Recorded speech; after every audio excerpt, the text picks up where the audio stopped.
So, hi guys! Welcome to another vlog. Napakainit sa labas pero napagdesisyon na namin na maghanap o magtingin-tingin ng washing machine. Pangarap kasi namin makapagpundar ng mga bagay o gamit. Hindi naman kami nagkaroon dati. Siyempre pinanganak tayo na hindi naman mayaman ang mga pamilya natin. Kaya kami na lang tutupad sa mga pangarap namin noon. Mga magulang din namin para sa amin. Sa totoo lang, matagal namin pinag-isipan ito. Pero since kailangan naman natin talaga to sa buhay, at dahil sira rin naman ang dryer namin, napag-decide na nga kami na sige, bili na tayo ng bago. Marami ding offers ngayon kasi Mother's Day din. Sa aming mga promo, pero dito namin napag-desisyon na kumuha sa ADESA. Pero sa totoo lang, ang gusto lang namin ay install your interest and mababa lang din naman yung monthly. Pero nung nalaman ko yung presyo ng cash, niro ko pa nga dito si Papa na sabi ko, kaya mo naman i-cash yan. Noon na medyo nagdadalawang isip pa nga kaming pumunta dito. Kasi parang iniisip ko na worth it ba talaga na magpalit kami ng washing machine. Dagdag expenses lang siya since malaki din yung amount ng washing machine. Sabay ang gastos B. Naiisip ko palang papasok ang May, Diyos ko, masakit na yung ulo ko. Bayad ng bills, tuition. Tawa na sila nagtutuition kasi pinag-aaral namin si Matthew. Birthday pa si Bella. Tawa ng Diyos sa po-provide lahat yun ni Pao. Tapos ito na nga, for interview na nga kami. Party time tayo. Upo namin for CR. At na namin ni Papa na tatanungin kami bakit delay kami sa una namin nakuha. Installment kasi kami before ng TV. Expected. Ngayon sinabi sa amin. Siyempre, in-explain namin. Tinanong din kami kung bakit kami lumipat ang bahay. Explain din namin kung bakit. Pero ang point kasi dito is kung nakatapos ba kami ng hulog, diba? Kung may utang ba kami sa kanila or wala. And fully paid naman kami at wala kaming utang sa kanila. Malakas ang loob namin na kumuha ulit ng washing machine, diba? Pero dito ako nabigla nung sumunod na sinabi sa amin. Hindi daw ako pwede maging co-maker ni Papa. O hindi daw ako qualified at hindi daw ako tapos ng 4 years. May degree. Hindi naman ako mag-a-apply sa kanila ng trabaho, diba? Una, parang hindi ko na nga gusto kasi parang in-underestimate nila si Pao. Pero mas lalong hindi ko nagustuhan na kailangan tapos daw ako ng 4 years. Na daw ako qualified para maging co-maker ni Papa. Kailangan daw namin humanap ng bagong co-maker na qualified. Hassle yun at wala naman kami ibang makukuha na co-make. Sabi namin dalawa, sige tara, alis na tayo. Hindi ako sana kung first time namin kukuha ng installment. Pangalawa na to eh. Ilabas si Papa yung kanyang wallet at balak niya talaga i-cash na. Pero dahil uminit yung ulo ko, sabi ko tara na, isipan ko muna mabuti. Feeling ko kahit na i-cash namin yun, pagtatawanan lang din nila kami. Or feeling ko parang sila yung panalo. Aalis kami at hindi kami kukuha kahit cash yun. Feeling ko sila pa rin yung nawalan kasi nawalan sila ng sales. So lang okay yung nag-assist sa amin. Salesman. At nakayuko siya na umalis kami. Puro nahiya rin siya. Pati yung guard ng paglabas namin, nahiya rin siya nakayuko. Nasa iba na kami pa uwi. Sabi ko kay Papa, gusto ko talaga yung washing machine na yun. Sabi ko nga sa kanya, talagang pangarap natin yun, diba? Kaso sorry na-offend talaga ako doon sa sinabi kasi nung CCI sa atin. Siguro naiintindihan ko naman na hindi na talaga ako pwede maging co-maker niya. Hindi ako qualified. Pero hindi ko kasi gusto doon. Just na-offend talaga ako ng sobra. Parang in-underestimate nila yung sweldo ni Pao. Na parang hindi kaya niya maghulog ng washing machine na ganun. Think na mas mahal pa yung TV na kinuha namin sa kanila before yung washing machine ngayon. Kasi yung installment ng washing machine is around wala pang 20k. Wala pang 20k tapos hindi ka pa na-approve. Talaga ba mga bigi? Init nga ng panahon tapos iinit pa yung ulo mo sa kanila. Ito talaga ni Papa yung disappointment ko. Hanggang pag-uwi talaga nagraranta ko sa bahay. Isip-isip muna kami ng mabuti nung hapon. Siguro mga around 4, nag-decide kami na tingin pa ng washing machine sa ibang store. Pero nung umalis kami ng hapon, feeling ko hindi na talaga kami magkakaroon ng washing machine this time.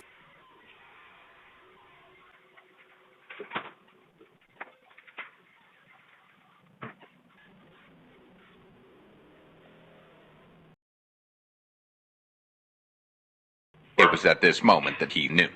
He fucked up.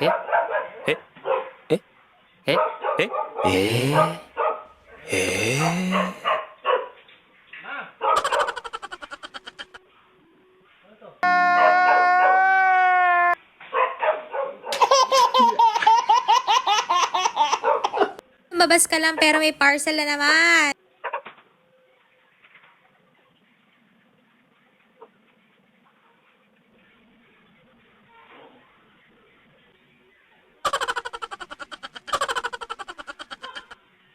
Ito na nga pinakahintay natin. 5:30 ng hapon ay dumating ng washing machine natin. Sobrang excited ko, wala akong video. Ito lang nung tinetesting na. Pa rin ako niyan kay kuya ng salesman. Adesa pa rin namin siya kinuha pero dineliver sa amin. Bugs, cash. Hanggang ngayon di ako makapaniwala na nakakapag-cash na kami. Appliances, thank you Lord. At dahil natuto na kami, this replacement lang daw. Ayan, naglaba kami ng gabi. Mas makasyo nga. Kasi first time namin parehas nagkaroon ng ganyan. Mga 30 mil yan. Galing mo. Lakas mo katanga. Galing mo. Talino naman siya. Talino ng washing, ano. May isip eh, no? Oo. Parang iniisip niya kung magwawash na ba siya. Ganun. Talaga ako guys dyan. Nakaka-amaze siya. Iiwanan mo lang yan. Pagkatapos niyan, magsasampay ka na.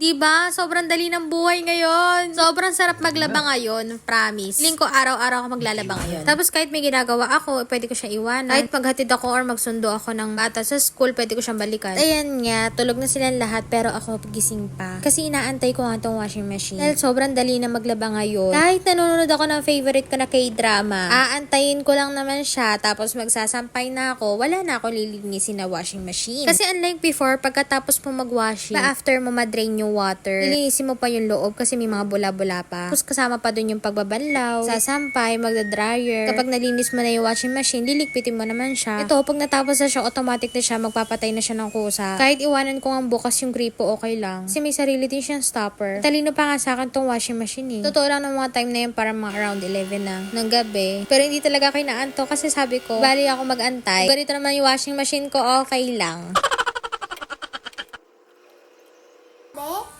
Ano sabi? Nagwa-washing siya ko. Ato? Ha? Huwag daw mabigat.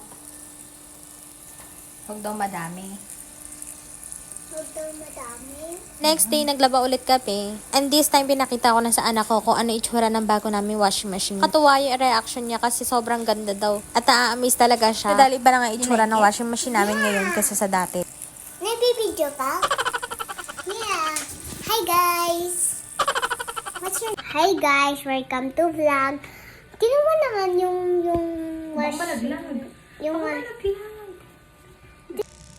tingnan mo yung washing ko. Yan.